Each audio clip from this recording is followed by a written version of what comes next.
नमस्कार, शंकरनाथ में आपका स्वागत है। मैं हूं आपके साथ अर्पिता आर्या। पंजाब कांग्रेस में सियासी घमासान मचा हुआ है। कल पंजाब में कांग्रेस अपने सीएम चेहरे का ऐलान करने वाली है, लेकिन उससे पहले एक बार फिर सिद्धू ने बगावती तेवर अपनाए हैं।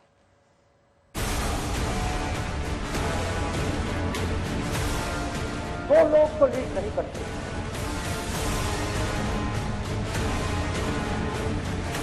सवाल काबिलियत का है। पब्लिक में रहता हूं, पब्लिक के काम करता हूं। वो तो ट्रेलर चला सकता है, उन्हें ट्रेलर चलाया। आखिर कौन होगा पंजाब में सीएम का चेहरा? जिस सवाल ने पंजाब कांग्रेस में भूचाल ला दिया, जिस सवाल ने अमरिंदर सिंह को तख्त से हटा दिया, आज भी वो सवाल पंजाब कांग्रेस के लिए टेंशन बना हुआ है, जिस पर कल मुहर लग सकती है। लेकिन ऐलान से पहले एक बार फिर सिद्धू के बगावती तेवर दिखाई दे रहे हैं। ये लड़ाई ईमान ते बेईमान दी है, ईमानदार ते बेईमान आदमियों दी है। ये चोरा ठगा, बनारसी ठगा जिन्होंने माफिया चलाए और पंजाब नूं बदलने वालियां दी है। नेकी ते बदी दी है, हराम ईमान दी है। चुन लो, फिर बाद दे विच ना कहियो, पछताइयो ना, क्योंकि अज थोड़े कोल विकल्प ने। याद रखियो, चोर बहाए पंजाब बेहाल कंगाल हो गया। एक ईमानदार बहा दिओ, ऐतकी दूरंदेश विजन वाला बंदा बहा दिओ, गारंटी दिंदा 3 सालों दे विच पंजाब खड़ा होएगा। सूत्रों की माने तो सीएम की रेस में चन्नी सबसे आगे है। पार्टी के आंतरिक सर्वे में मुख्यमंत्री पद के दावेदारों में चन्नी ही सबसे आगे बताए जा रहे हैं। इसी वजह से सिद्धू अपने बयान और समर्थकों के जरिए सीएम फेस के लिए कांग्रेस हाईकमान पर दबाव बनाते दिख रहे हैं। वो तो ट्रेलर चला सकता है, उन्हें ट्रेलर चलाया। फिल्म देखो, फिल्म किने चलानी है वो हाईकमांड तय करेगा ना बेटा, पर फिल्म बड़ी जबरदस्त होगी। चरणजीत सिंह चन्नी फिल्म दे हीरो नहीं ने, ये तक लिया। सुनो बेटा, फिल्म दा हीरो कौन है, ये जी जनता देख रही होंगी है ना फिल्म, वो तय कर। इस मामले में दोनों ही आलाकमान के फैसले को स्वीकार करने की बात कह रहे हैं, लेकिन ये शांति तब तक है जब तक नाम का ऐलान नहीं होता। कोई वजन नहीं लेता अपने आप पे। पब्लिक में रहता हूं, पब्लिक के काम करता हूं। पैसा पब्लिक का पब्लिक को ही देता हूं। किसी अमीर के घर ये पैसा नहीं जाएगा, जिसका है उसी के पास जाएगा। मैं पब्लिक का आदमी हूं, पब्लिक के साथ हूं, पब्लिक में इतना मुझे समय मिला, मैं उसका सदुपयोग कर रहा हूं। ना सोता हूं, ना सोने देता हूं।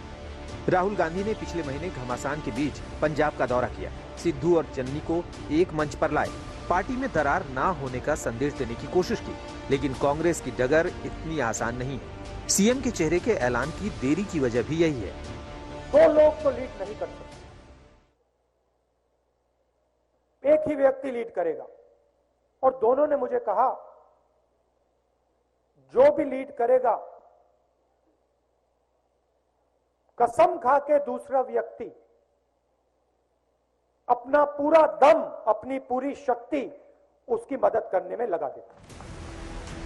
ताबड़तोड़ रेड ने चन्नी के विरोधियों को घेरने का मौका दिया, तो सिद्धू की गाड़ी में अमरिंदर लगातार डेंट मार रहे हैं। जहां सीएम की जंग में अमरिंदर ने सुनील जाखड़ की तान छेड़कर नई बहस शुरू कर दी है।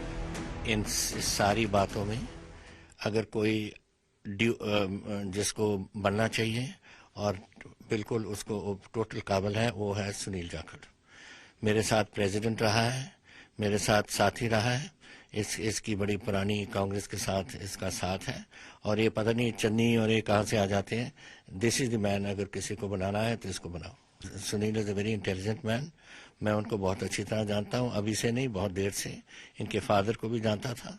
He is a very capable boy, और इसको नहीं बनाया तो अफसोस, नुकसान है पंजाब का।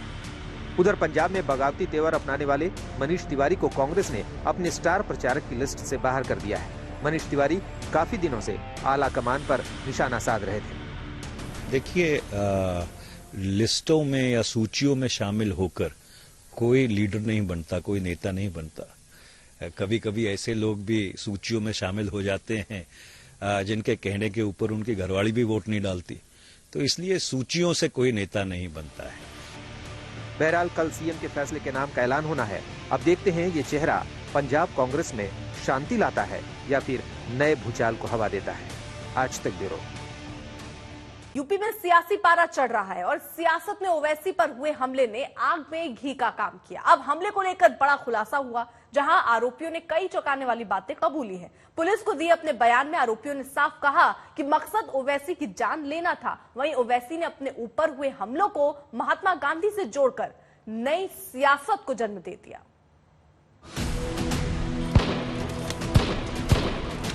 आखिर ये कौन लोग हैं जो गोली पर भरोसा करते हैं, बैलेट पर नहीं करते? गोलियां चलाने वाले वही लोग हैं जिन्होंने महात्मा गांधी को कत्ल किया। जेड कैटेगरी सिक्योरिटी नहीं चाहिए मुझे। मैं आजाद जिंदगी गुजारना चाहता हूं। मैं घुटन के साथ जिंदा नहीं रह सकता इस दुनिया में। जिन गोलियों की गूंज संसद में सुनाई दी, जिस हमले ने यूपी की सियासत को गर्म कर दिया, अब उस हमले को लेकर सनसनीखेज खुलासा हुआ है। आखिर कैसे रची गई साजिश? क्यों ओवैसी को बनाया गया निशाना? कहां से आई गन? कहां से मिली लोकेशन? मकसद क्या था? जांच आगे बढ़ने के साथ साथ बड़े खुलासे सामने आ रहे हैं। हमले के आरोपी सचिन और शुभम से पुलिस ने करीब 8 घंटे की पूछताछ की। आज तक के पास पुलिस में दर्ज बयान एक्सक्लूसिव कॉपी है, जिसमें सचिन और शुभम का कबूलनामा है, जिनका मकसद ओवैसी की जान लेना था। गोलियां कार की नीचे की तरफ चलाई गई क्योंकि ओवैसी ने मुझे उस पर गोली चलाते हुए देखकर खुद को छिपाने की कोशिश की, नहीं तो मैं उसे मार डालता। आपने ओवैसी की गाड़ी में गोलियों के निशान देखे होंगे। गोलियां कार के निचले हिस्से में चलाई गई, जिसे लेकर कई बयान सामने आए। सचिन ने पूछताछ में इसकी वजह भी बताई। मेरी पिस्टल की मैगजीन में 5 गोली भरी थी। मैंने जैसे ही पहली गोली चलाई, ओवैसी ने देख लिया और जान बचाने के लिए कार के नीचे बैठ गए। तब मैंने गाड़ी के नीचे की ओर गोली चलाई। मुझे उम्मीद थी कि ओवैसी मर गए होंगे। हालांकि दोनों ने साफ किया कि उनका किसी भी राजनीतिक पार्टी से संबंध नहीं है, न ही इस हमले का कोई मास्टरमाइंड है। दोनों दोस्तों ने मिलकर प्लान बनाया, जिसकी वजह उन्होंने ओवैसी और उसके भाई के भड़काऊ भाषण को बताया। पुलिस में दर्ज बयान के मुताबिक दोनों 15 दिन से लगातार ओवैसी का पीछा कर रहे थे। चुनावी सभा करने के लिए जहां भी ओवैसी जाते थे, वहीं पर दोनों आरोपी हमला करने के इरादे से पहुंच जाते थे। मेरठ में भी हमला करने का इरादा था, लेकिन भीड़-भाड़ के चलते मेरठ में हमला नहीं किया जा सका। ये दोनों सोशल मीडिया के जरिए ओवैसी की लोकेशन की रेकी करते थे। समर्थकों के पोस्ट से उसकी रैलियों की जानकारी इकट्ठा की। हमले के लिए किठौर से अवैध असलहा खरीदा था। मेरठ में भीड़ ने हमले के मंसूबों पर पानी फेरा तो दोनों ने टोल प्लाजा के पास हमला करने की साजिश रची। मेरठ से ऑल्टो तेज भगाकर ओवैसी से पहले टोल प्लाजा पहुंचे। गाड़ी पास के जंगल में खड़ी की। ओवैसी की गाड़ी की पहचान की और जैसे ही गाड़ी टोल नाके पर पहुंची, ताबड़तोड़ गोलियां चला दी। 2018 में शुभम और सचिन की मुलाकात हुई और कट्टरवादी विचारधारा के चलते दोनों की दोस्ती हो गई, जिसके बाद ओवैसी पर हमले का प्लान भी 2018 से बनाना शुरू कर दिया। रेडिकलाइज क्यों हो रहे हैं इस तरह के लोग? अगर आप होश के नाखून नहीं लेंगे तो याद रखिए, लोकशाही में रूल ऑफ लॉ खत्म हो जाएगा और रूल बाय गन चलेगा। ये सरकार की जिम्मेदारी है। हमारी जान की कोई अहमियत और कीमत नहीं है। हम सब इस दुनिया से आए जाएंगे, मगर अगर ये रेडिकलाइजेशन बढ़ेगा जो फिर कम्युनलिज्म में और टेररिज्म में तब्दील हो सकता है। आपको पसंद नहीं है, मुझे पसंद नहीं है, तो आप कैसे जस्टिफाई करेंगे? हम उनसे इतना ही कहेंगे कि आप इन्वेस्टिगेशन अच्छा कराइए। आप ही की सरकार में आपने एनएसए लगा दिया था उन लड़कों को जो फेसबुक पर एक क्रिकेट मैच के बारे में कुछ लिख दिए थे। आप ही की सरकार ने कई दिन तक लोगों को पुलिस कस्टडी में रखा। इस केस में भी आप इंसाफ करिए ताकि उत्तर प्रदेश और जनता को मालूम हो जाए कि आप इंडिपेंडेंट हैं। आपने बड़ी बड़ी बातें की थी कि क्राइम खत्म हो गया, आपने कहा था ना, अब ये क्या है? आज ओवैसी हमले के बाद पहली बार सियासी मंच पर चढ़े तो हमले की तुलना गांधी की हत्या से कर डाली। गोलियां चलाने वाले वही लोग हैं जिन्होंने महात्मा गांधी को कत्ल किया था। ये 4 गोलियां चलाए हम पर, अल्लाह ने हमको बचाना था, मगर मैं उन लोगों को फिर से कह रहा हूं, मैं मौत से नहीं डरता हूं, इंशाअल्लाह ताला मैं नहीं डरता हूं। विपक्ष लगातार ओवैसी को लेकर बीजेपी पर निशाना साध रहा है। आज शिवसेना ने भी लखनऊ में ओवैसी पर हमले को लेकर बीजेपी को घेरने की कोशिश की। कुछ ना कुछ गड़बड़ है उसमें, कुछ रहस्य है, और रहस्य हमेशा राजनीतिक होता है।